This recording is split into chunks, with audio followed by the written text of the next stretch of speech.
So the fact that you can hear your own voice, that's so you purposely for that the over talking of each other. Yeah, it's like you can't overtalk. Also, you kind of know how it's going to sound on the other time, on the other side. So if when you're chatting, if you're talking very quietly, you'll know that you're talking quietly. So then you kind of speak up a little bit. Yeah, and so that you don't talk over each other, and you just you can hear how you're sounding. Yeah, yeah. I need this for Mark For Mark? in work. Yeah. Oh, okay. Yeah. There's a good habit of Over talking or just talking in general? both. Yeah. Fair enough. Yeah. Well, thanks for coming out today. What what's on your mind? What are you getting up to? Well, it's been a while that we've had this plan for. Mm-hmm. It's probably been about 4 months, 5 months. Yeah, probably. I bought everything a while back. Was so excited to use it, and then work sent me across the country, and then you've been busy, and just we've been having a tough time lining this up. But I'm glad we finally got to do it. Yeah, there was that. That kind of when we first met, we had that car ride into Abu Dhabi together from Al Murfa. And that was just a real enjoyable, fun conversation. So very excited to just talk with you. It was the quickest car ride I've had from Al Murfa to Abu Dhabi. Yeah. Perfect. Yeah, the passage of time. I remember one time I was at like a party or something, and as soon as you get really into conversation with someone, all of a sudden it was like 3 a.m. Everyone else was going to bed, and I'm just sitting there talking. But I got a bit of a nasty habit to talk a lot, anyways. So, how many people have you managed to do this with here? I think this is episode. Oh, what episode is this? Is this episode 6 or 5? I think it's episode 5. Let me double check here. I've gotten 3 people back in Canada, and then I guess I did 2 more on the last podcast that I did with 2 people for the first time, but I only had 2 mics. So we had to like move the mics back and forth. So if I ever do that again, I think I would try and get another mic if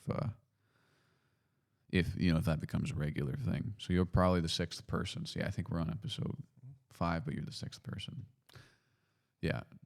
No. Yeah.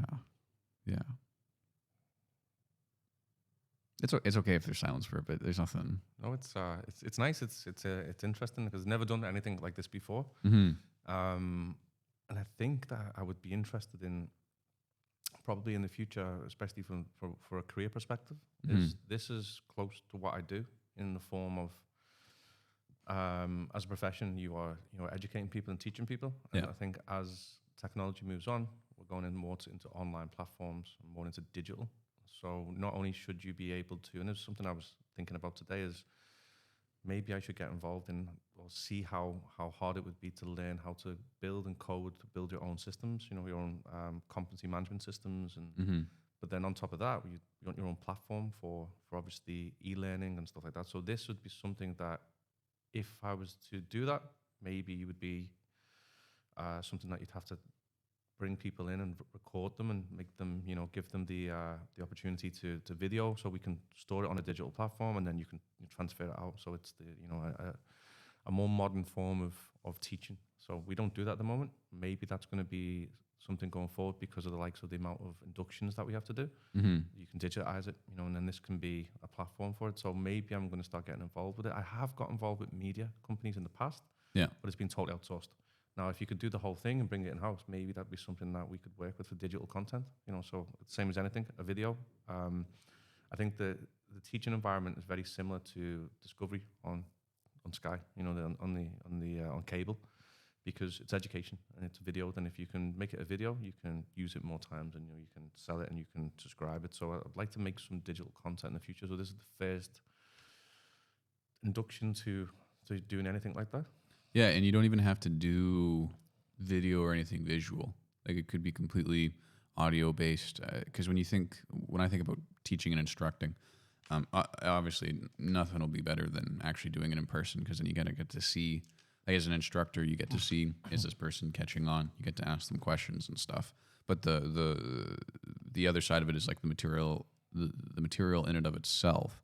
The material could be in a written format in a textbook, could be in a bit more of a visual format of a slideshow, even though we've probably abused PowerPoint presentations significantly over the last 20 years, maybe more. And then those are kind of and then you got the audio for hearing the information being spoken to you. But the classroom setting piece was probably just what that gives you above and beyond the information is just confirmation, and then a little bit of engagement, and then the instructor is always a bit of a leadership position too, so they can kind of influence you to get a little bit more excited and maybe tailor things a little bit better for you. But no, if you continue, if you are interested in that, at the very least, like the nice thing is that when you have platforms available to put it on already, or if you pay someone to make a website for you, all you got to do is create the media, which there's a lot of software out there. I mean, for this, I just record it, and then I use OpenShot to create the video that I put on YouTube, and I just put a little banner that you can see for the whole episode, and then I use Audacity or Audio City. I can't remember how you're supposed to say it, but I just chop off the ends of the podcast and then upload it on, so it can be very easy. And if you're doing an instruction piece, you can either have a PowerPoint beside you and have a video camera at you, or you could just put a PowerPoint presentation up and then talk over it, and then click as you're talking, going through. Yeah, just record it that way. So how did you learn how to do the editing? Did you just do it through trial and error, or did you follow PowerPoints, or did you follow YouTube videos? Trial and error. When I was younger, I was a bit more creative with creating, things for enjoyment. So I actually, there's a song by the Zach Brown Band called Chicken Fried, and I created a PowerPoint presentation that you just had to click start, and it would change slides automatically based on seconds. And then I created little word art characters that kind of portray the song as the song is playing. So, but I don't really do that with this. I once tried using, I should probably figure out what the program's called, but Audacity or Audio City before, because I wanted to try and create music and stuff, but it was a lot harder than I thought, particularly at the time that I was thinking of doing that. So then it kind of went away, but I was able to have sections of audio and be able to cut and move it. So I actually was always a little bit interested in, you just kind of put a program in front of me, and I kind of figure out what the tool should be, and then do that. Yeah. So where do you see, obviously you've been doing this for a while now, and I know it's something that you're interested in. Mm-hmm. So where do you see this developing over the next, because podcasting is new in its probably trend, but it's quite old in its, the people who podcasted years ago before it was so trendy, maybe say 10 years ago, the likes of the Joe Rogan podcast, and a few other people who did podcasts. Yeah. And then all of a sudden it exploded about 2016. So, they've been doing it for 5 or 6 years before. Yeah. So where do you see this going? And would you if you found any niche, or you found anything that you could tailor it to, do you think that there's are you a hobbyist, or would you try and do this on a way where it became more, if it become more popular, that it become more business orientated? Is it something that you'd like to do with it? Honestly, no. I would say more hobbyist. At the very least, I wouldn't change this. I do like optimizing my work, but I feel like if I'm optimizing this, it won't be optimal for my enjoyment. So I try to set this up with as little maintenance as possible. And the format is just talking with people and having fun and having a good time.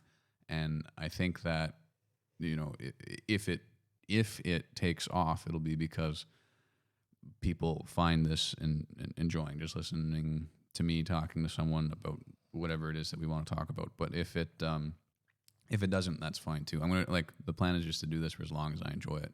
Because if it does take off and then I stop enjoying it, I'm just gonna stop doing it anyways.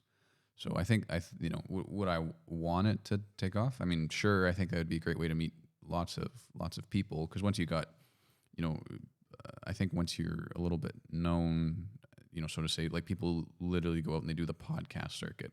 So someone like Michael Malice, who's like an anarchist, right? He'll go on Joe Rogan podcast, and then he'll go on Andrew I don't think he was on Andrew Huberman, but he was on who's the guy who's like, he's really smart. He does AI stuff. Lex Friedman. Yeah, he went and did Lex Friedman. That was actually a really good one. They did one over Christmas. And they start doing rounds in the same way that they do like talk shows, that they used to do talk shows. So I know though that like the Hollywood aspect is still very much on, like talk shows going on TV, but some writers and some more, like I would say, intellectual creatives. And I just mean, when I say intellectual, I don't mean these guys are smart. I just mean they write books or they do research. They're not actors. They're not. Some of them are artists. There was a really good podcast on the Joe Rogan where he had this artist guy who spent some time in Africa. That was really cool. But I just think like the way this medium works is that those are the types of people that are interested in going around. And if I ever got a chance to just talk to them, that would be pretty cool. But with that, welcome to the Canadian Specific Podcast. My name's Jaden Marshall. And I'm here talking to John O'Brien, who I've met through work, but we're not going to talk about work. John, why don't you kind of introduce yourself a little bit? John O'Brien. I'm from the UK, from the northwest of the UK, where the accent is quite noticeable, quite unique, and quite hard to follow by many different other nationalities. Especially when you work overseas and you think that you're going to go to different countries to improve your language ability, and then when you realize is all you do is make other people speak better English, because if they can understand me, they can understand anything really. So that's been my history over the last 10 plus years, where I've worked in different countries, and I've met a lot of people from a lot of different walks of life, and all I've done is make their English better. Yeah, and you it was all railroads the last 10 years in various countries. I love that word, railroads. Yeah, you guys say railway. Railway. I prefer the railroad. Yeah, railroad. Yeah, especially with the drawl. Yeah, it's a railroad. I don't even have that much of a drawl. Yeah, but what I find really funny or fascinating about the UK is how small the UK is, but how different all of you sound. Because at work, there's you and a bunch of others, but all of you sound distinctively different. I know that you're all from the UK, but I genuinely have no idea where from. The only people who I think I can actually tell are the Scots. Theirs is even the Scots don't all sound the same, but I think that's really the only one I can pick out. Because there's someone that we work with that when I talk with him, he sounds like the orcs from the Lord of the Ring. Like that's what did I associate that accent with is the orcs from the Lord of the Rings. It was funny because that's the medium that I was exposed to this. And then you guys usually call yourselves like the United Kingdom, correct? Versus like would you ever say Britain or? I would say I don't mean it depends what you're. Probably what there's differences from different people from different parts of the UK. So if you were a royalist, or if you were some kind of English? You were English, you'd say English probably. If you were a royalist and you were from Scotland, you'd probably say you're from Great Britain or Great Britain. Okay. There's probably a few because you got Great Britain, Britain, and then British, and then you've got the United Kingdom, and then I don't think there's any thing other than just United Kingdom, and then you got and then you guys are Northern Ireland, English, Scottish, Welsh. I don't have any real linkage to the Northern Ireland. More so I'd have more of a linkage to the Republic of Ireland, because that's where we traced my roots back to, and O'Brien's an Irish name, and that's a lot of people come over from Ireland, from the Republic of Ireland to the UK in 1901, I think it was, with the potato famine. And what they did is they came over and they kind of colonized the northwest of England, because obviously it's parallel to where it's just a direct boat ride across. Okay. Liverpool was a major port. So we have kind of, if you look around people, you can tell people are Irish. You can say these definitely like 90% of most people you'll see in the UK, you can see they've got some Irish heritage. So is that because of how they sound, or how do you tell if someone's Irish? So I didn't realize this until I lived in Africa, and I was looking at black people in Africa, and I was like, okay, well, he's Nigerian. Mm-hmm. Tell the Nigerian, very Mike Tyson kind of, heavy set, like the hair is very sort of, the heads are a certain shape. And then you could say, okay, well, these people are very like Somalian looking, Mm-hmm. and then you can tell South African people are slightly more slender looking. And then as you get into the central part of Africa, the skin tone is so dark that it literally absorbs light. You can see the color tone of people. And I remember thinking, well, wasn't ignorant, but I didn't have that kind of awareness of, Africa from being inside Africa. Normally it's like African people from Africa. So everyone that came from Africa was of some African descent. And for me, it was like, where you have blonde people or you have like short and tall people. Mm-hmm. So I remember looking, going, I can tell now different regions of Africa. I can tell whether they're more centralized or the west or the east side. Mm-hmm. And I remember looking in the mirror, my hair grew back a bit longer. And I thought, I don't look very English. Mm-hmm. And I was like, definitely don't look English. And definitely know, obviously, I've got some Irish and Scottish in me. So I was like, maybe I should do a gene test when I get back home. So a couple of years later, I did the gene test. And it was pretty, to be honest, it wasn't a shock to me. When it came back, it said you were 92 or 94% Irish. Scottish. Really? Yeah, 94%. And then 4% Italian. And I think the other 2% was Finnish, which is probably Viking, because the Vikings invaded everywhere. Yeah, they were everywhere. Yeah. So I remember thinking, okay, well, I thought it was, because it shows you on a map and it gives you a big streak across the map. And I thought, okay, well, so I'm basically British, that's what it means. Yeah. It's only a couple of days later when I looked down there, scrolling down, it went, and it had all the countries that I wasn't. So it was like you were 0%, African, you were 0%, like you were 0% English. And I was like, what? None. Non-English. And I was like, whoa. So I was like, I thought this. So I went back to the top and said, no, you are Irish, Scottish, and Welsh. Mm-hmm. And that's a gene pool that they take, because obviously the west coast of Irish and Scotland, there was kind of very small like causeway between them. So there's a lot of Irish and Scottish going back and forward. Irish people genuinely have a darker hair. So there's like, you'd probably follow the same colours as an Irish person. Mm-hmm. Scottish people can vary, but there's a lot of like red-haired people in Scotland, a lot of lighter skin, stuff like that. And then you look at the Welsh people as well. There's a lot of Welsh people with dark hair. So it could look Irish as well. It's slightly different with Welsh, but there's a lot of dark-haired Welsh people. And I was quite intrigued by that, because I remember thinking, okay, I was 0% English. It's like, well, I didn't expect that, but I thought there would be a bit of English in there. So I have more of an affiliation, not with England, and also Liverpool doesn't class itself as English. Mm-hmm. It's kind of like it's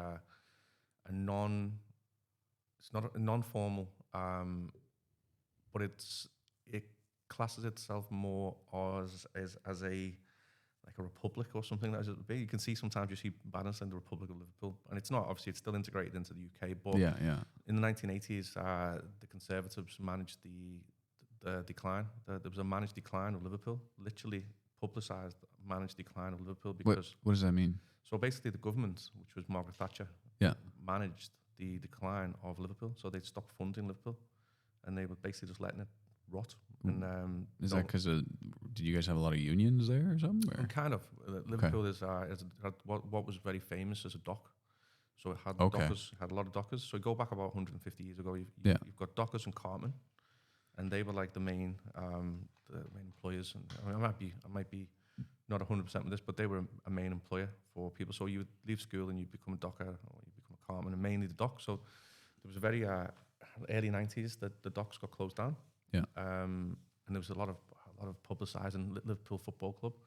People would take the top off, and under the shirt they would have like CK, and for Calvin Klein, but it wasn't a CK. It said Dockers, and the CK was the written into the Dockers. So it was like there was a lot of, and I had family that worked down the docks. It was a major port, Liverpool, and obviously that changed over time. I mean, it was the major port it was the closest place from America, Mm-hmm. so it was the main port, and it even stems back to the Beatles.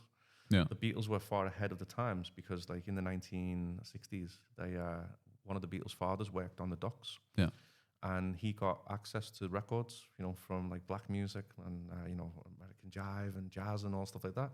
And he'd bring the records home and he'd play them, in the house. So that was the Oh. influence behind the Beatles, come from the docks, come from America. Yeah. And if you listen to a lot of the Beatles' early songs, there's a very American and tone to it. The hippie shakes and all that. Like it's proper jive. It's proper it's 1950s music. It's highly influenced. That's interesting. The Americans influenced the British invasion of the hair metal bands as well as the Beatles. Wow. So Liverpool had a lot of talent come out of it over the last 100 years. Yeah. You look at like the likes of the Beatles, footballers, arts. There's quite a lot of people that are, it's not as influential as it was years ago, but like there's a lot of, from a small city with now about 1 million people in. It's got quite a deep heritage, and that heritage is quite confined by the limits of the city, not the limits of the city, but the limits of the area. I mean, and if you going back to the earlier conversation about dialogue, dialects, and and language and areas, if you literally, so I live about 20 minutes inland from Liverpool, and literally 100 meters from my house is kind of the border to what is Wigan.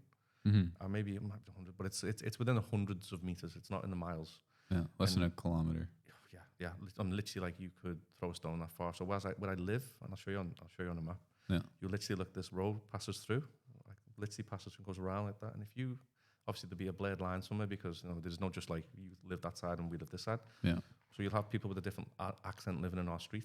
But you literally go, say you travel a kilometre inland, you're in Wigan, and the dialect and the accent is profoundly different, like massively different. That's wild. It's insane. Yeah. And my theory on this is, obviously you worked you lived in a town, and where I live now would have been built over the last 50 years. So what you had is you had Liverpool, and then you had like a rural area and a big road. So people you could have been a kilometre away, but people would have stayed this side, And what you had is you had these towns, and these towns evolved very close to each other. They all evolved around a mill or a dock or stuff like that. The Industrial Revolution, so they all kind of stick together, and that language was didn't change much. Major cities got an influx of different colours. So like we had Chinese come over at some point. We had black people come over in the 70s to Liverpool, which started the Toxteth riots and stuff like that. So and then Polish people and Eastern European people came over in the 2000s. So there's that kind, and you can see that now in when my kid went to primary school, they would say this word, and I can't remember the word, but there was a very weird pronunciation on it. And what we realised after a while was this is because they're in a classroom with Eastern European children. It's you can see the change in it. So because they're learning how to talk from each other. Yeah, so they're picking up this how they pronounce it. So there's quite a few. Whereas when I was at school, there was an odd black child, there was an odd Chinese kid, there was an odd Indian. Well, I got a funny story about this. So growing up, I had in kindergarten, we had a Chinese classmate. I only had him in kindergarten. That was it. But his name was Rory, and he's from China. And I just went to class with him, and that's how he introduced himself, and that's what we called him. And then I only found this out probably like 5 or 10 years ago, so a long time after. But I guess what happened is one time when we were, they own the Chinese food restaurant, so all across the prairies of Alberta, Saskatchewan, Manitoba, every small town has a Chinese food restaurant that makes Western Chinese food. And this was the family that owned this one, and we went to get it, and like I know Rory, so we kind of like play together, and he's got a room where he kind of I don't know if he was living there or not, but there was a room where he got to be in while his parents were working, and it turns out his name was not Rory, it was Lori, but his parents could only pronounce it as Rory, so he thought he knew how to spell his name as Lori, but he thought his name was Rory. and so everyone called him Rory because of a mispronunciation because of his parents' accent. This now makes me think, because I went to school with one Chinese Yeah, kid in the year above me. yeah. His name was also Rory. Really? Yeah. His name was probably Laurie. Yeah, that's what I'm trying to say. Right. I might just run that through Facebook now just to check. Oh my goodness. Just let me check. Yeah, go ahead. But yeah, my theory on a lot of this is I think that like the first accent you get is your parents, right? And then you get influence from the other kids that you interact with. But there's also the influence of I guess really TV would be the big one. Whether you watch like the Wiggles or whatever you watch, but because there's an accent, it's called the Valley Girl accent, that for some reason like took over a significant amount of North America, Canada, and the U.S. A lot of areas, the accent came out of like the California kind of valley area, and then there's like a couple girls that had it that were acting in like these Disney movies and TV shows and stuff, and then it just like swept across, and now there's all these people who are nowhere from there, and they don't know anyone who ever came from there, but they got this accent now from, I'm pretty sure it's from watching TV and stuff, but it's that particular Valley Girl, and it's only girls who get it, like it's not guys for some reason. I have experienced that as well. So going back to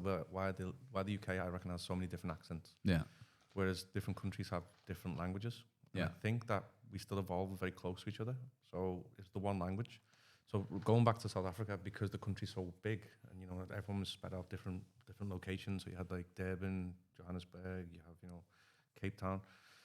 The languages are similar, but then for me, they're obviously the different languages. So you've got coastal languages, different types of coastal language, but they evolved that far enough apart from each other that they became separate languages. So I think it's the demographics of it. I did see a very strange thing I noticed after my time in South Africa, and that was sorry, I'm drinking the fizziest water you can find. So Nice. I remember there's a young lady named Faith, and I think she would have been about 24.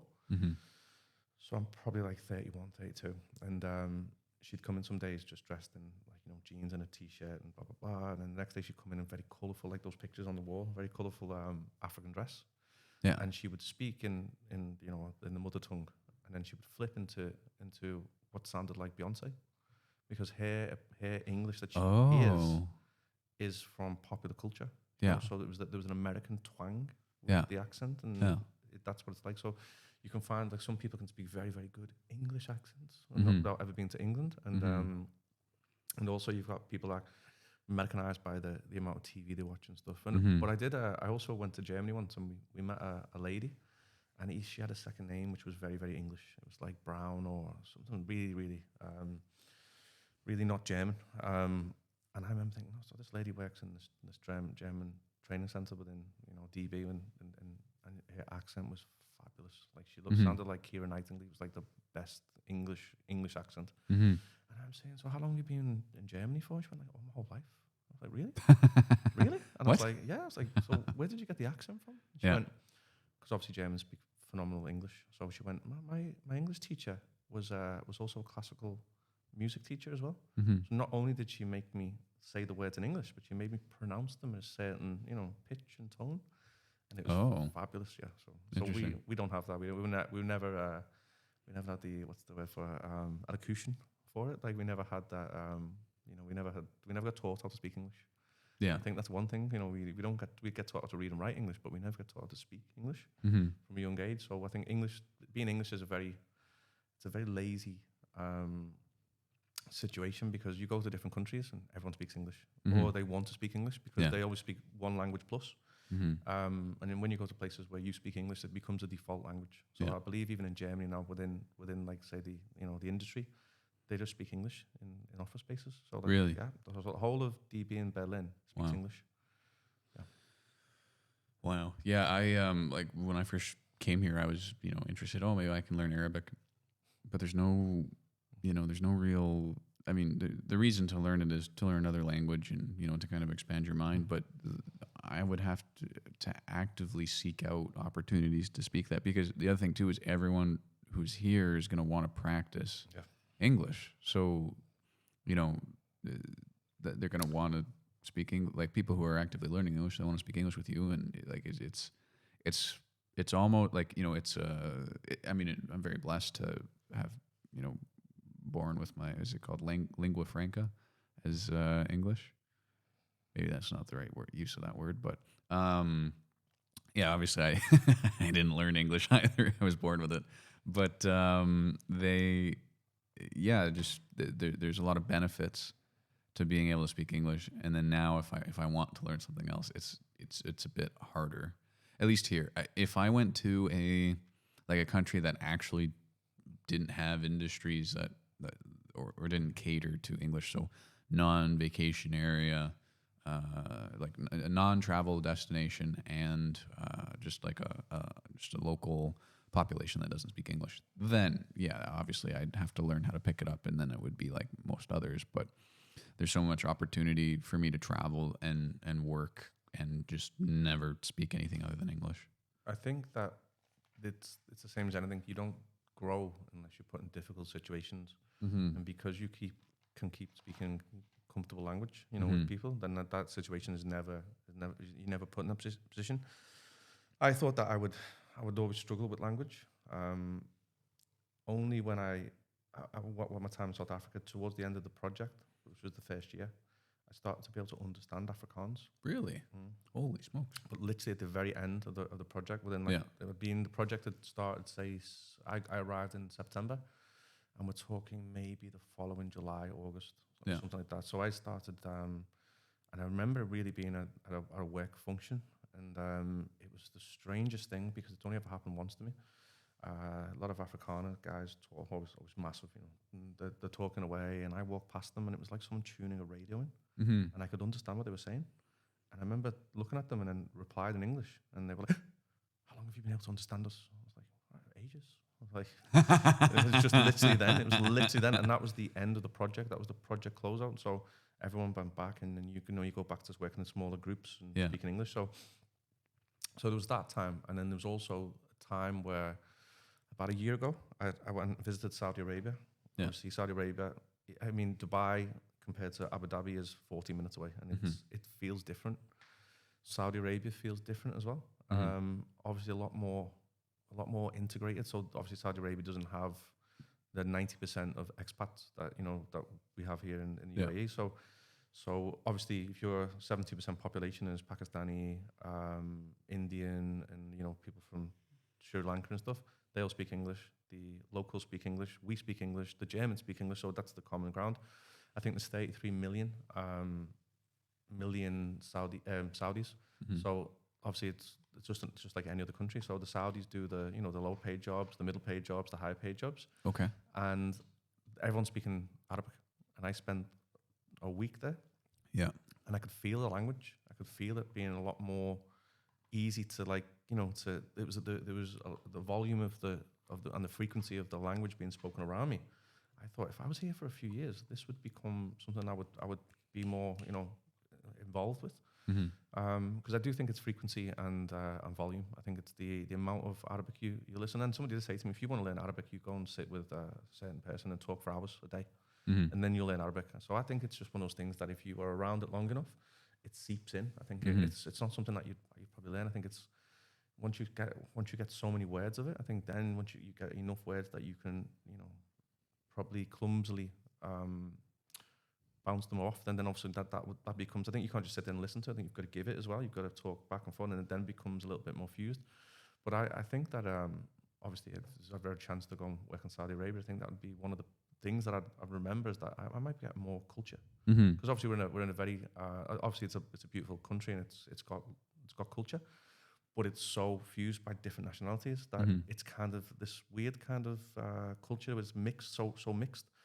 So you can, but to go to a country where it's heavily populated by one specific, a nationality, I think that you would, I think the language would definitely improve. I think because I'm still struggling basic hello and goodbye. And Yeah, I was also told that it really helps if you date a local. They can really improve your chances of learning the local language. there's a few people in work. There's a couple of guys that work close to you, are multilingual. You know, Yeah, they've got. yeah. And I said, "How did you learn to speak?" Girlfriend.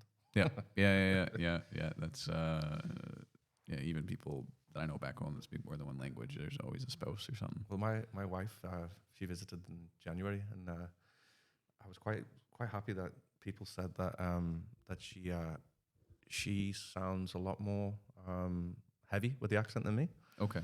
which was nice. I'm not a big fan of the accent where I come from, but my friends back home said to me as well a couple of times, "You sound different."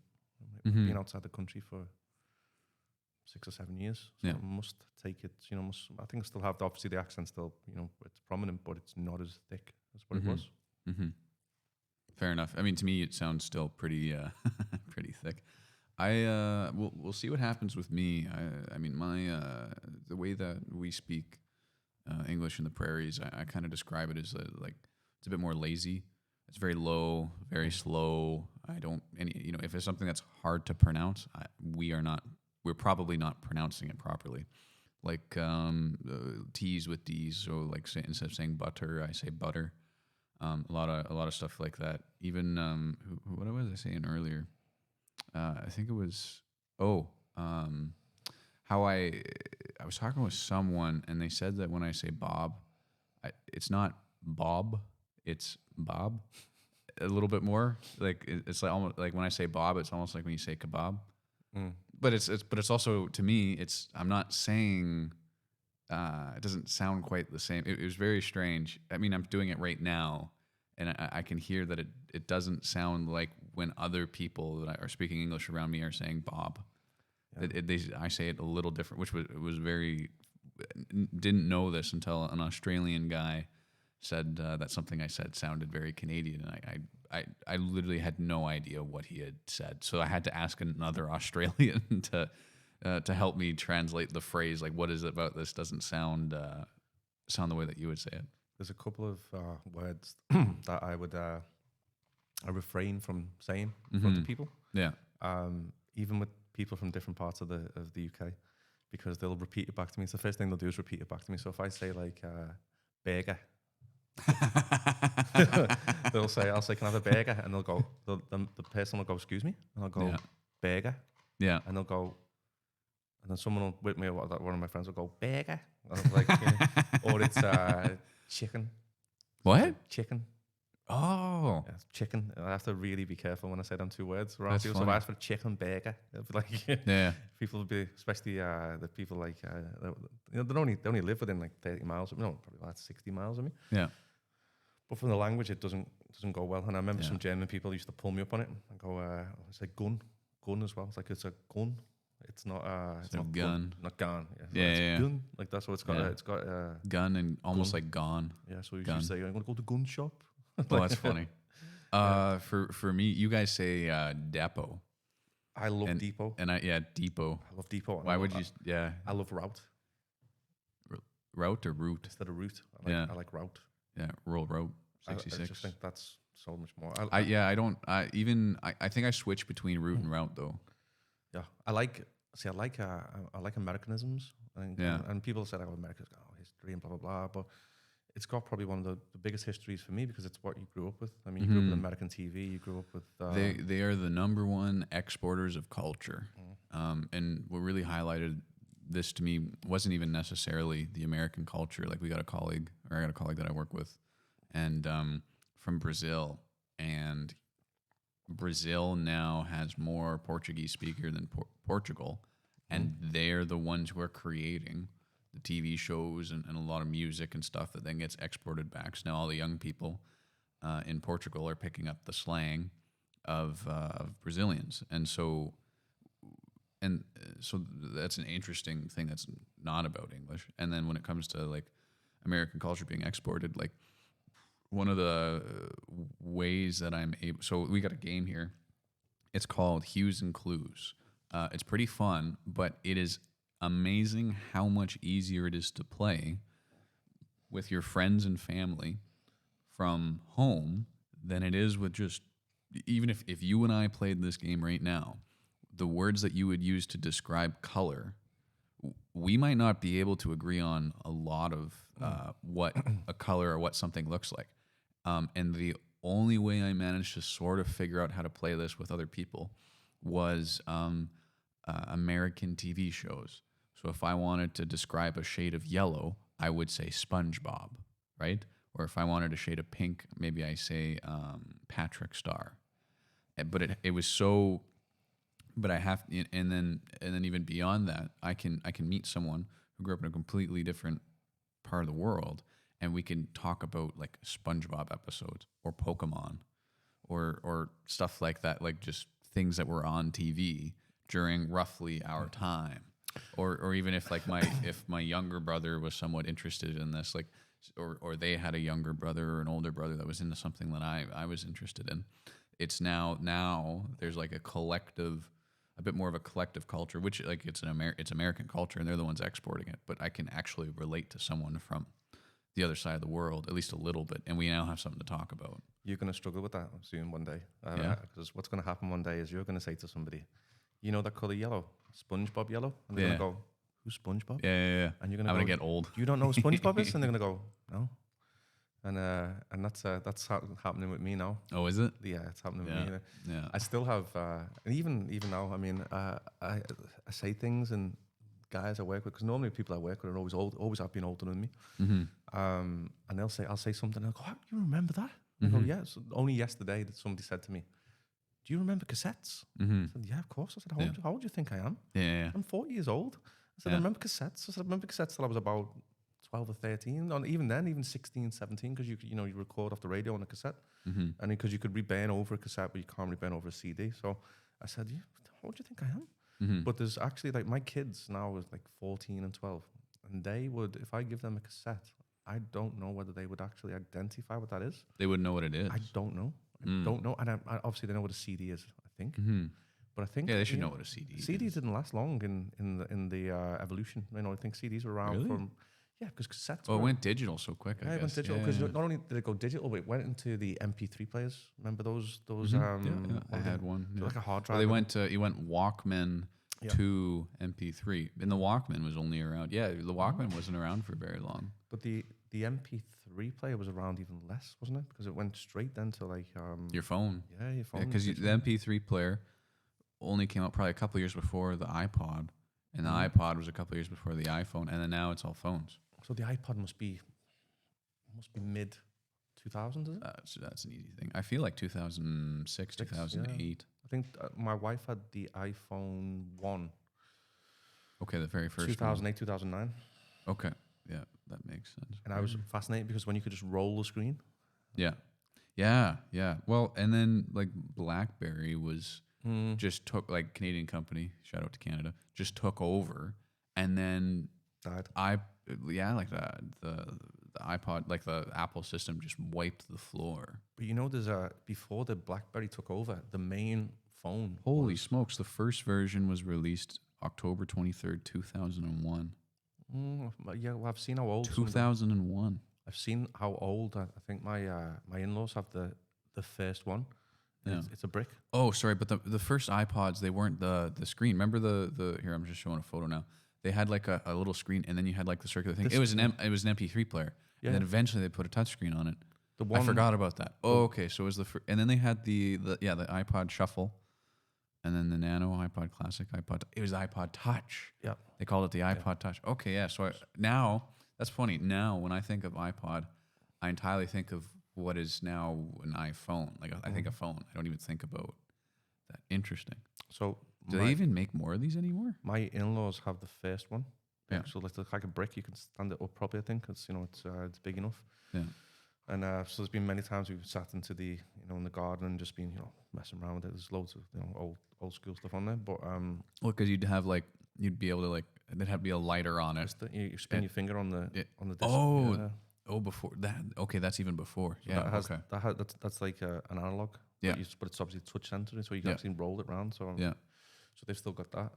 My wife's still got the first iPhone. I remember saying, so you need to get that fixed. It's going to be worth a fortune soon. Mm-hmm. And I keep the box and stuff like that. But it jumped a lot from the so I remember the cassettes would have been 80s, 90s, and only around about 94 that I think I got my first CD. Mm-hmm.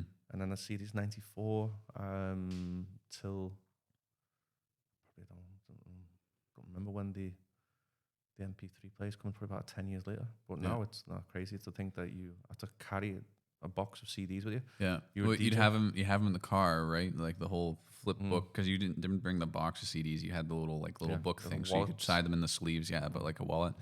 And then you got to reach over and grab it or drop it. If you drop it, or you got to make sure you put the CD back in. And man, it used to just bother me when you take the CD when CDs weren't in the right cases. Some people, the animals that even like their like little GameCube discs or any of the discs, when they don't put them back in the same case that they're supposed to be in. So then you got to like shuffle through and find everything. But even when you think about like CD, so actually real quick, they discontinued them last year. They don't make iPods anymore. No. Last discontinued May 10th, 2022, 10 months ago. So you look at that now and you think, what's coming next? So you look at now, like I only read yesterday or the day before that Uber don't make any profit. But people, venture capitalists, are still putting money into Uber. Yeah. Because one day it's going to make money when they make autonomous vehicles. Yeah, it's just data collection right now. The easiest way to collect data of roads, routes. I mean, you could sell that data back to, really the city, whatever city they're operating in, and then that'll tell you how quick the routes are. Or I said route. You're right. Okay, but how quick now I'm self-conscious. How quick the where you're traveling to is going to be that amount of time. So they're pretty accurate now with that.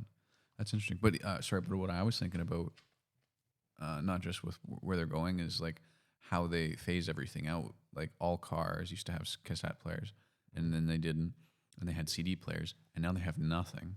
And then how you wired them in, because now you get like USB-C, and then now everything's practically all going to Bluetooth, and you just have a USB-C thing just to charge your phone while you're in your car. There's a guy, I'm trying to think who he is now.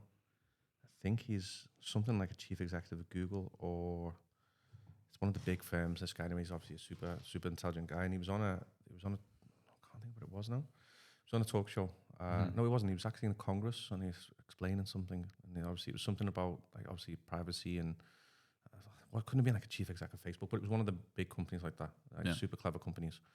And he was raising the concern of that we're going to lose information and data, and we're going to lose things that it's going to be really chronic, because we're going to lose the actual, so all the information on an iPod is going to not be able to use it, because you're not going to be able to charge it. It's going to basically like. Technology is going to move on that much that a lot of data is going to be stuck with old technology. Anything that wasn't put on the cloud. Yeah, that you can't. Yeah, you'll never be able to use it again. So it'll be like imagine that you find your old laptop, and on your old laptop it's got lots of pictures of like say kids and stuff like that. And you're like, I need to charge it for this. I can't find a charger because they don't make them anymore. Yeah. So all this actually old stock will eventually it'll be exposed. It'll be depleted. And then it's like, well, I need to charge this thing up. I'm going to charge it. Like you can't. Obviously, maybe you'll take the memory out, but. And he was saying it's a big. I'll have to Google that and come back to you. And that was it was quite an interesting chat. Yeah, because it's definitely going to become more difficult. I'm sure they'll have ways to like when you used to burn a CD. I'm sure they'll have stuff like that, but it'll be a bit more niche and a bit more specific. I mean, like they probably won't change like power outputs too much, and if they do, you just need an adapter. But because there's stuff created now that will not have a USB. Like the USB micro, the thing that they used for most phones, or all phones really, and the like cameras and stuff. You had that little input. There's not a lot of those cables that you can just go out and buy anymore. So even to go out and buy them, you probably have to order them online. Because if there's no one to manufacture them, then no need for them. Yeah. So yeah. So we'll see. For now, all hail the USB-C. The old cords are dead. Yeah, technology. So it moves at an alarm rate, and then you've got now, which is I think is going to be. I mean, there's a Steve Jobs quote that says, "You can't predict the future, but if you look at the dots going backwards, it tells you which way it's going." You know, so you can kind of get the consensus of, this is where we're heading for. And with the Chat GPT now, which I've only just kind of dug in a little bit to, but I kind of understand how it works, and I kind of understand what it does, which is quite scary. And I don't think we even understand exactly what it does. And if you look back now at the internet, when the internet first came out, people the internet's not going to fail, it's going to be useless. And the New York Times, for the first post that they put on the internet, they actually took a PDF of the newspaper and put it on the internet, which is, if you think about in hindsight, that's crazy, because the whole point of the internet is live. You could have just updated the boxes, you could have had the live content on there, and you don't just put you wouldn't watch a TV and just put pictures on the TV, would you? You'd put live TV on it. It's the whole thing it's for, so it's a live medium. So you look at the internet, and people didn't know how to use it when it first came around, and then you're looking at the cryptocurrency, and people don't. Well, yeah, you're talking about some of it is all not the cryptocurrency, but the internet user interfaces, and that's what a phone is, right? Like the iPhone in particular. When you look at Android, right? For a long time, Android phones were a variety, of try this, try that, 2 strings, 1 screen, keypad, all these things, and just testing out different things you could put on your phone and how you want to use it, and then eventually. The Mac would take, we like this or we like that, and put them into the iPhone, and you can sort of how you can improve the camera, you can improve a couple things, but it's not like it was back when it was the Wild West when they first were having these smartphones. What more can you bring to the table that someone actually wants? Because it's all fine and dandy if you put a thumb scanner. But we're at the point now where we know we want a fingerprint scanner that's not on the back. I had one. I think the fingerprint scanner was on the back of the phone. No, I don't think so. I never bought. I've never had a top of the line phone before. Always some sort of discount Android. The only time I had an iPhone as a work phone back when I used to work for Canadian Pacific in Canada, and I never really liked Apple, just because I was the type of person who liked a lot of modularity, and then I just try an Apple one time and use it for a while, and it's just their operating system and how to use it is just so easy. Well, so that's why it gets you hooked, because you don't want to. You become familiar. Yeah. Well, with Apple, there is a lot. They don't lose people to Android.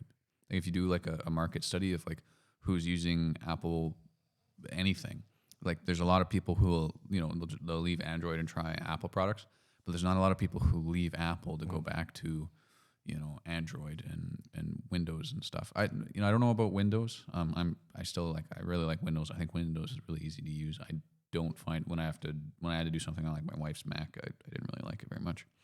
But phones in particular, it was just it streamlined, easy to use. I don't even know how to describe it. There's not a vignette that I could sometimes I say really good engineering is thankless because you just don't even think about it. So and I had no complaints about the operating system on the iPhone. I've got my wife. I think my wife just disrespects me. I think because has less respect for me because I use an Android phone. Yeah. I think she would think that was pretty uncool because that's where they are. But I mean, obviously, I'm not that close-minded.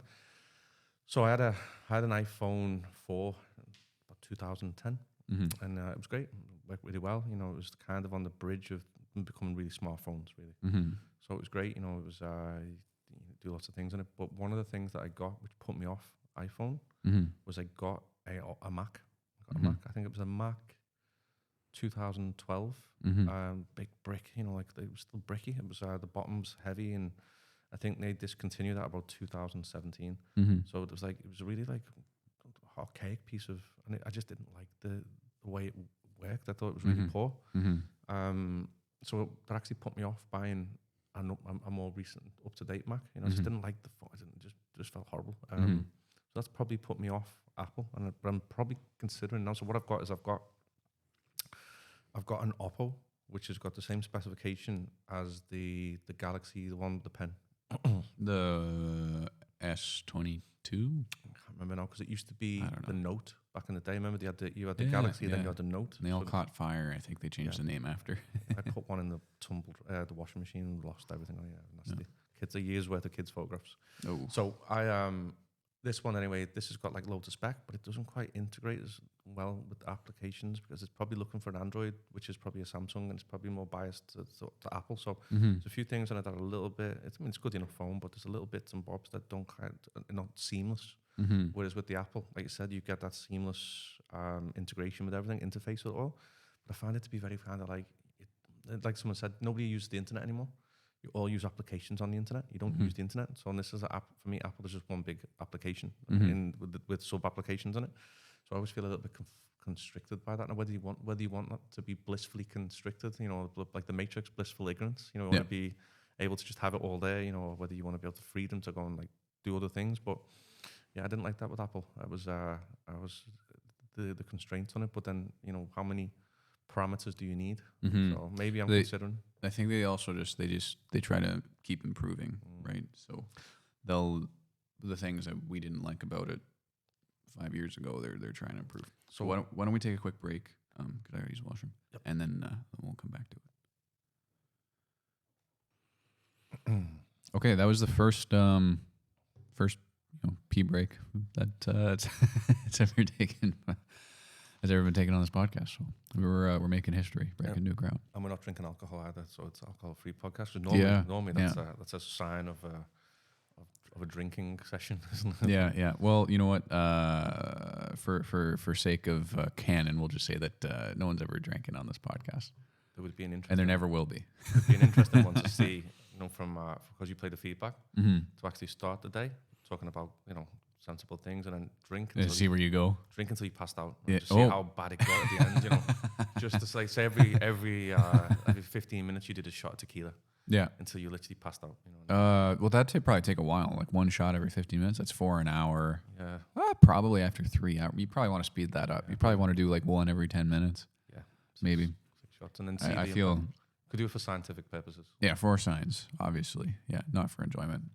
Science it's interesting, isn't it? Because as I think as you get older now, you start seeing so for me, science was the COVID thing. So the COVID thing, the science, they go, this is a doctor. He's he's the chief doctor. Blah blah blah. You must wear a mask. You must do this. You must do that.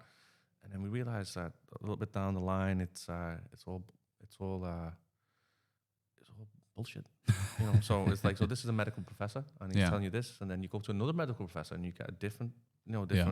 Obviously there's a logic behind science that they should all be on the same narrative, but even then the narrative becomes very corrupt. So I think really what you're discussing is less science and more science communication. Yeah, science communication really was not handled very well. I think there's should have been a lot more emphasis on transparency and honesty about like where we're at, what we know, and then like something that I think about a lot is, some people might find this a bit barbaric, but if COVID was a lot worse, and I saw someone face down in the ditch on my way to work, I would probably turn around and go home. Like if I think maybe there's one person that I know about in some relation to me that might have passed away, but even then I'm not really sure because of COVID, but I really don't know anyone. And I think that, I think people are, when you talk about like incentives, like economic incentives of like going to work and how important getting that right is, I think there's also like health incentives around a lot of this. Like I think if it was worse and we knew it was the unfortunate thing, right, is someone has to die first before people make decisions to correct it. But I think in reality, like a lot of people are saying, oh, if we ever have an actual one, we're going to run into all these issues. It's like, well, no, because the issue is that people will die, and then people will see that people are dying, and then they will really quickly stop taking risks. But did you not see, and this is where I was leading to, was that, so, when you're a kid and you think that people are sensible, so you look to older people and you think, well, these people know better, they're older than me, they're more mature. And as times in my life, as I've got older, I've realized those older people are crazy. Like as you get older and you're on the same level as them, like parents of your friends, this guy I used to think was an adult, and then you realize that he's not. Maybe he's a little bit mad, and they all get divorced, or they all, and he's like, But even within, and I'm not talking about medical science right now. I'm just talking about science in general, like what we think about, like atoms and stuff. Quite often, what happens is you don't actually have a new discovery, and then everyone in the field changes their mind. You have a new discovery. The new generation of scientists embrace the new discovery. The old guard doesn't, and then just gets phased out. And I think that also happens like in the workplace in a sense too. You come up and you got all these good ideas, but then the old guard may not be interested in implementing them. You now implement them as they leave. So it's not like all of a sudden, I'll just use railroad as an example. I don't have a specific example of a change that was implemented aside from like safety. Actually, maybe it is safety. You had all these people saying, hey, we should really look at safety a little bit differently. And then the old guard's like, no, that's not important. If you make me, like, if I wear, what were some of the stuff? If I wear gloves or if I wear a hard hat, I'll be less safe. Like real interest, like a seatbelt will actually harm you more. Like seatbelts are a perfect example. If I wear a seatbelt, it'll actually harm me more. I shouldn't be wearing a seatbelt. Like people were fighting safety, and I don't actually think it's that everyone woke up. I think what happened was the newer people that started driving or started in the railroad or any industry where safety is now extremely important. They kind of saw how safety was a lot more important, embraced it, and you just had the old guard that was against safety age out. I think the same. Actually, I've been told it's very similar among the science communities. You don't actually have a complete change. It's a slow phase in of like people coming and leaving. It's culture. It's the culture has to. You have to change the. So you have a body of liquid, and then the more that liquid expels, and the more you replace it with different liquid, eventually that liquid's going to become more to the one that's feeding into it than is the one that's being dripped out of it. So that's a really good analogy. But you've got two sides of this. So this is why I see it two sides, and I read something really good about this. So what you have is these people that come into an industry. So obviously there's comments. There's ones that there's obviously there's a scale or scope of this, right? So there's the seatbelt, which is common sense. If you strap someone in a car, it's safer than if they go through a window. So that's one. That's a low hanging fruit.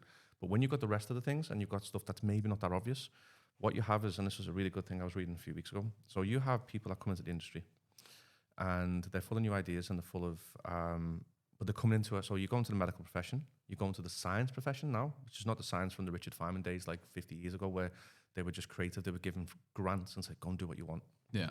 When it started to become like, this is documented now, we want to see what the taxpayers' money is getting you. Yeah. So what they did is, so that become very similar to the medical profession, where it's a narrative. So like, if you want to go down the route of saying, and I had experience of this years ago, there's a doctor called Professor Tim Notes, and he wanted to do a low carb diet, and he was telling people to do this, and the actual medical profession tried to strip him of his license because he was preaching that wasn't the same as the narrative. But the narrative about sugar and blah, blah, blah goes back to like, papers in the 70s about Monsanto and stuff like that. And it was all about farming and agriculture and how much that influenced with its funding, how much it influenced diets and why people were getting fat in America, basically. Yeah. So he was coming out with some valid points, and they were saying, you're against the narrative, so we're going to shut you down. Yeah. So what you have is you have people that come into the professions, and they might go, okay, I've got all these ideas. So they don't speak up because they're young. So then they don't speak up for the next 10 years. And then they don't speak up for the next 20 years. And when they get to that point where they're 30 years into their career, and you think that now they get to a point where they can speak up, they actually don't. No, I don't think they do. That becomes them, that they have been evolved into that way that they don't get to the top of the tree and go, now what I'm going to do is, it's a bit like people when they work hard all their life and they save money. And they go, I'm going to save money, because one day I'm going to spend it all. When they get to that point when they're rich, and they go, guess what? I don't want to spend it now because I'm so ingrained in this way of thinking that you become the problem. Yeah, you become like a broke horse. So you might be capable of a lot. Something that I think about and I kind of tell people about is like, what really separates humans from, the animals is that our ability to change our environment is like nothing else. Like, beavers can build dams, birds can build nests, but we can build cities. You can harness energy, like blow them up. And and even you right now, right? Like, let's say you wanted to, you could, if you wanted to, go into your bedroom and take every piece of furniture and turn it upside down. very, very strange, but you could. Mm. And I say that I could, but the chances of me doing that are like the probability of me doing that is actually incredibly low, partly because of inconvenience, but also because I like the order that it's already in. And so when you're at work, or just, I think a lot of people, maybe that's not a really good analogy per se, but they might not like the way something is, but they won't speak out and they won't fix it, or they want someone. Sometimes it's amazing how when people go for advice, what they really want is someone to tell them what to do.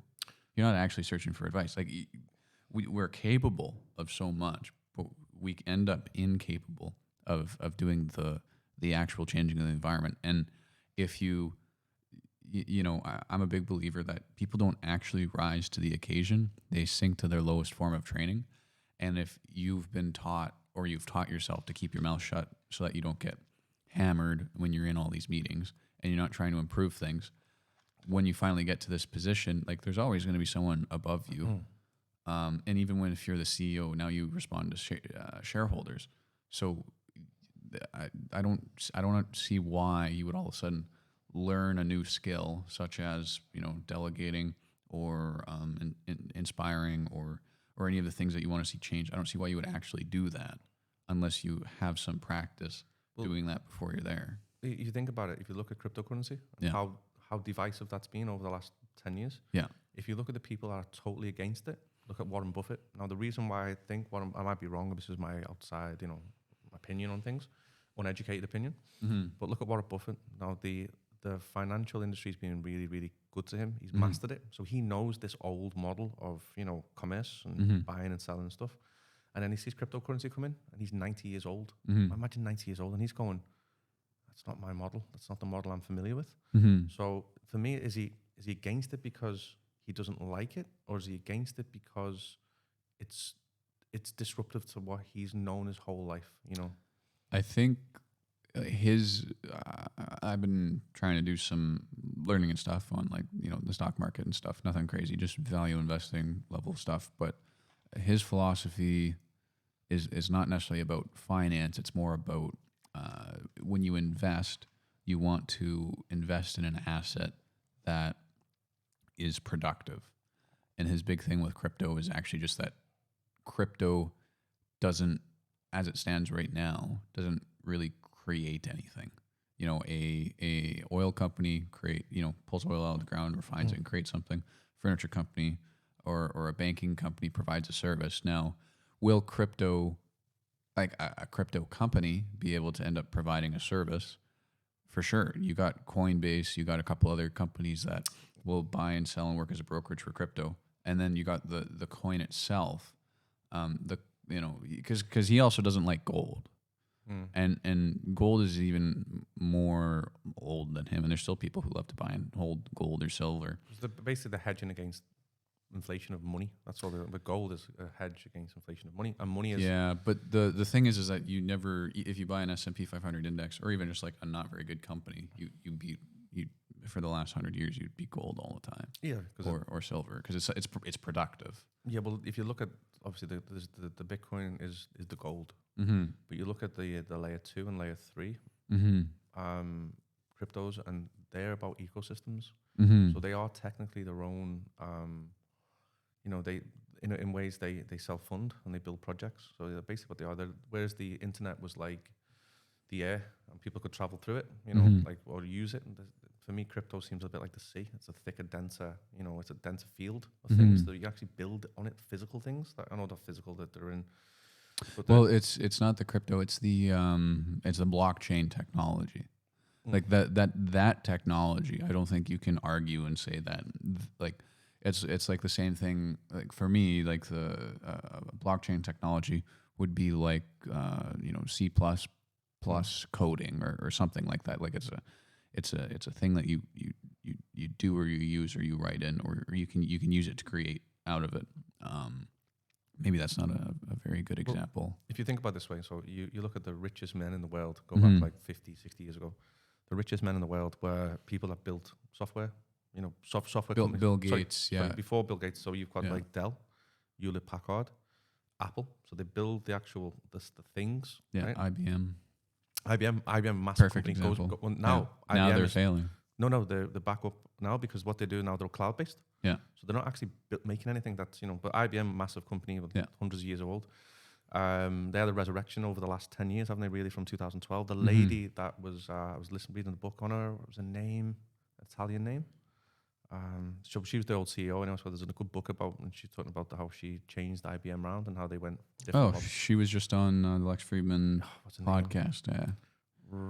Begins with W R and R, I think. Anyway, so but interesting lady how she and they change. But so you have it's interesting to think, and this is where you say if you do the dots backwards, maybe you can project forward. So you have Dell, Hewlett Packard, all these these people that built these systems, and then the richest man in the world came about was a guy that built software for the hardware, which became Microsoft. Yeah. And then the next richest man in the world was the guy that built the applications on the systems. So that guy became Jeff Bezos. Oh, Bezos. So Yeah, you with think Amazon. so without Microsoft and various things, you wouldn't have Apple. So you wouldn't have Amazon. Mhm. So it's like a layer cake going up. Mhm. So you got the hardware, the software, the applications on it. Mhm. And then you're looking now, so I kind of look at that as an evolution of things. So what's next? Mhm. Probably AI on top of all them things to do more for you. If you're looking at where we're going now, we're heading into AI crazy. But the cryptocurrency stuff for me, it just looks like a natural evolution of a financial system. I mean, especially because financial systems fail massively, and also because financial systems fail in third world countries. Mhm. So you look at Zimbabwe, you look at Venezuela, Mhm. you look at Argentina, like the pesos, unless it's the dollar. Well, in fact, the dollar might be failing now. You're looking at maybe World War III because you've got the Chinese going to Brazil and saying we'll trade on normal currency. So it's not going to be, the dollar's not backed by anything anymore, but it was backed by trade. Yeah, fiat, yeah. So the dollar now is backed, it was backed by petrodollars. Now China and Russia are trading their own money. Mhm. So everyone trading dollars, so give some kind of peg, to it was pegged against the market. So, and obviously my knowledge in this is quite small, but when you look at cryptocurrency, you say, okay, well, cryptocurrency, if I'm going to trade with Canada, I've got to change my money all the time. There's no internet money. And we have the internet. It's like Swift, right? Like Swift is a system that they use to move money around. Yeah, but you between countries. Still got to change that money. Yeah. What I'm talking about. So say for instance, now you have a digital money for a digital environment. Mm-hmm. We're trying to make fiat money digital, and it's not quite. Yeah, no, I don't disagree that the blockchain, like that technology can be used productively. I don't. I was just mentioning what I think Warren Buffett thinks on all this, but like a scythe used in farming that's just sitting there not doing anything isn't very productive. But how you use the scythe can make you significantly more productive. So it's the technology. So the cryptocurrency in and of itself may not be inherently productive, but how you use it can be extremely productive. But I think that's when you're looking at Warren Buffett saying, okay, it's not productive. So if you buy, for instance, if you are... He doesn't want you holding fiat either. He doesn't want you holding fiat. He doesn't want you holding crypto, and he doesn't want you holding gold. But he's been quite derogatory towards it. And in my mind, it's okay. So you've got an old system that burns wood, and now you're going to say, well, we're going to burn something different. It's an evolution of a system, and it's like if you look at now the way money's used. Obviously, now in your bank you get paid in numbers in the bank anyway, so it's kind of already there. From a crypto, it's just obviously the blockchain is slightly different. But when you look at like how money is still archaic. And it's like, it's never evolved. So you're looking now at the system. So cars are evolving to electric cars. You look at how many systems are evolved. The Apple now is in the cloud, and it's all your music's all online. But money has never changed. Okay, it went digital, but it's never changed from its... Money is a representation of value. And I love value systems. Yeah, and so I wouldn't say that money hasn't changed out because it did from being gold backed to now fiat. But value doesn't really change. Yeah, but so I agree with you though that I think there probably would be a very good niche that you could use blockchain technology to better represent value than fiat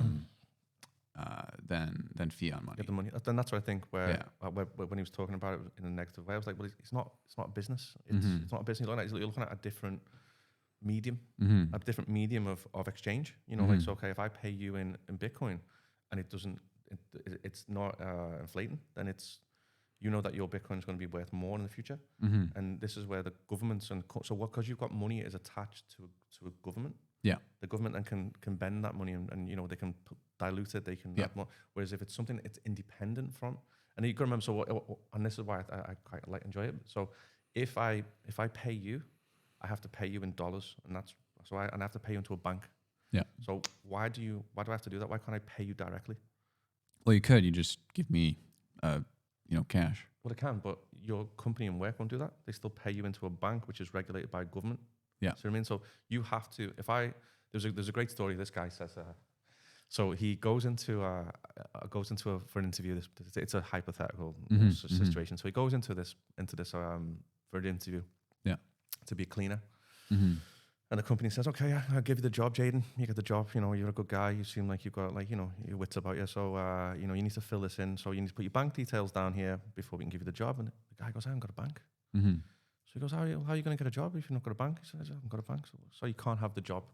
So on the way home, he takes his last bit of money that this guy's got. And he goes, I'm going to buy some oranges and apples on the way home. And he buys so many oranges and apples and he starts selling them. Mm-hmm. He starts off selling and he starts selling more. And he does around people's houses and he starts building. And after a few months, he's got a business going. He starts employing some other people. So he's taken, from the farms, and he starts getting this bit of commerce going. Mm-hmm. A few years later, he's now this company's set up and it's big. So then he goes into I can't think it was a bank somewhere, and he says, the guy says something like, I can't remember. I'm actually going to tail off the end of this. The guy goes, hey, have you got a bank? And he goes, no, I haven't got a bank.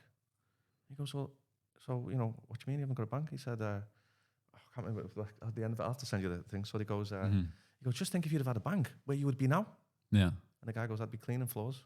Yeah. So the whole point of not following the same trend of what was always was sometimes can be more beneficial in the future. But the whole point of you have to subscribe to this, you have to have a bank. So you take that idea to and that was just like a story or something. It was a joke story. But if you take that to Africa now, there's African people that don't have credit scores and don't have banks. Yeah. So when they go to a bank and they say, I want to borrow some money because I need to buy a new tractor or I need to buy this and I can upgrade this land, they say, okay, well, because you haven't got a credit score and because you haven't got any money, we're going to give you a massive high interest on this loan because you've got no history. Yeah. But I can't get any history if I haven't got a bank. So those things. So it's like a vicious circle now. Yeah. You've got to buy and sell to get a history. So, and I think, real quick though, I think that story about the bank is more about having a job versus starting a business. But no, having a way to store and move value that's not tied to a bank, that's not tied to a government, that can make the system inherently more efficient. And the fact that it's fact checked, like the blockchain itself is fact checked by a ton of people. I think there's buying and holding the cryptocurrency, and then there's if DocuSign starts using this technology to verify documents or signatures on documents, I think now you would have someone like Warren Buffett or someone who likes to invest in businesses would be very interested. Mm. Yeah. So, it's transparent, which makes it valuable. Yeah. I think the technology itself will continue to develop. And I definitely think that's the way of the future. Well, you look at value. So, and it's related to my job. So everything we have to do has to be current, relevant, valid, and authentic. Yeah. And that's because you got to remember that's a value system. So if I'm going to give you a qualification, what makes you say, well, imagine if I just sign this, Jaden, I'm going to give you this qualification for free. You go, well, it's not worth anything because I haven't got the skills. So the idea that, and then all the backing that backs that up to that, we're very similar to a ledger. We're very similar to a bank or like a checkbook. Mm-hmm. You can write a check with someone, but it's only worth what you have behind it in the systems that give it value. Yeah. So this thing is a system which is transparent. Everyone can see it, and it's independent, and it's not ran by anybody. Mm-hmm. The blockchain runs itself through so many nodes. It becomes decentralized. Yeah. So it's not owned by anyone. Somebody can't fiddle with it and change it. So I like that side of it, but the thing is that always being centralized and always going down that route of this is the status quo of, okay, well, you must have a bank. You need to set up a bank now. Mm-hmm. You need to go into the world. You need to set up a bank. You work for a company. That company pays you. So even if you are an entrepreneur and you're still linked to a bank, you still pay your wages to a bank. So imagine if you were say, Elon Musk, and you went, guess what? Well, everyone in my company now is going to have a wallet, and I'm going to transfer their salary in Bitcoin to their wallet every month. Mm-hmm. that's taking away that bank. That what Yeah, cut someone out. we're always tied to that, and we're always tied to that, and we always have been through my life. Mm-hmm. Apart from before digitalization, so my dad used to get a wallet or an envelope with a salary in. Yeah. Like, so many corruption could have gone on there. There's obviously, there's moving around of paper money. And so you look now at this banking system. Why do we have to go through a bank to get paid? Why do we have to be attached? It's like as if you always have your, So our company, You probably still could get checks though, or if you negotiated or talk with someone, because like I think about like working at CP, right? Our laborers, our union guys, some of them didn't have email, and we couldn't force them to get an email. We can't really. I think the only thing we can really request is something like a phone. Yeah, they'd have to have a bank, I think, but I'm sure if we wanted to, we could just pay him with a check or. I don't know how that works in the UK at the moment, but what I'm going to say is, would you rather be paid through a bank or through your own wallet? Oh yeah, I definitely would prefer the own wallet. Because if you think about it now, we're very fortunate because we're Western people, right? So if we are based in our village where we used to stay, if you look at payday, you go onto the top road, there's an exchange, and that top road people are paying migrant people from India and stuff like that, so they get a lesser salary. Yeah, they're doing the labor work. They go on the top road, and they need to transfer their money from their bank in the UAE to their family. Yeah, home. that's a really good. And there's a lot of fees on that. I mean, for us now, there's still a fee, but that fee is diluted by the fact that we earn a larger salary. So these people are now sending money back home, and they lose a high percentage on that money. So they're sending it back home to the bank, and then the people have to draw that money out the bank. So these people are always worse off for that. So if we could now pay me into my wallet, so you pay me directly, I pay my wife back in the Philippines. She draws that. She goes to the shop and pays on her phone. So all she needs is a phone. And what we're really describing too is Unbanked. moving value through the internet instead of through a SWIFT system, through a series of banking bureaucracies, as well as like government oversight. There's a lot of middlemen, because even like the SWIFT system itself is like you might be moving money to Canada, but you might end up sending it to a few different places before it gets there, or some other money being moved around. I'm not going to take the time to describe it all right now, but the cryptocurrency in itself, like the ability to move value instantly over the internet, because look at email, right? Email said, instead of going through the post office, I'm going to send my letter through the internet. I wonder how much an email costs. That's a really good question. Compared to a letter. Yeah. So think about it this way. Yeah. So you are now, I'll put it so I don't think we've really been impacted because we've grown up in this way of living. Now, I like banks in one way. So 1970, I go to the bank and I say to the bank, I want to borrow some money. And they go, "Hi, John. How's your father? How's your mother? How's things going? How's everything?" Yeah. You knew your banker. You knew your banker. It was a family orientated. Yeah. Now it's all online. I don't know anyone. Well, this is the thing. My so bank. I wanted to transfer money a while back. I think it was like 10 years ago. Probably less, probably 8 years ago. And I needed to transfer a certain amount of money to buy a house. Yeah. So I said to the banker, he said, "Well, what we'll do is I had a personal banker, but in the UK, I needed to transfer money as well. So I transferred money back home. I had a personal banker give me a little bit more, special treatment. So I transferred this large amount of money to the UK. I then need to transfer that money from my English bank, because obviously it needs to be, there needs to be checks and balances on it. I transferred that money then to the solicitor to buy and I remember saying to the guy, "Listen," he went, "you can only transfer so much money." And I went, "Well, can you change my allowance to transfer my whatever it was that they give you an allowance per day to transfer." So I said, they said, "Yeah, we'll increase that for you. We know why you're doing it. It's a one-off payment. You send this payment to the solicitor." 18 months ago, I was in the Merthyr Hotel. Yeah. And I go online and I'm logging into the HSBC. I am banking with the HSBC and my mortgage is with the HSBC. Yeah. So it's all in the same pot, So I'm using a approved solicitor. So I needed to transfer a large sum of money. So it goes down this list. It goes, "What are you transferring the money for?" And one of the categories was, "Are you buying a house?" So houses cost a lot of money. So I go, they gave me the mortgage offer, the HSBC, by the way, and they said, you need to put 25% down as a deposit because you're overseas, it's risky, blah, blah, blah. Yeah. So I transfer this money and it goes, reject. It failed. Okay, do it again, do it again, do it again. Yeah. Now I need to get that money to the solicitor within 2 days. Yeah. So I'm like, it's £75,000. Yeah. So I'm going, Holy smokes. that's a lot of money. Yeah. So I'm like, if I don't do that, I can't complete the house. So I phone up the bank, it takes an hour on the phone. I managed to get through. It's costing me a fortune. And I said to the guy, I need to transfer money. You can't transfer money. I was like, but can you just change my allowance for this day? I'm just going to transfer this to my bank.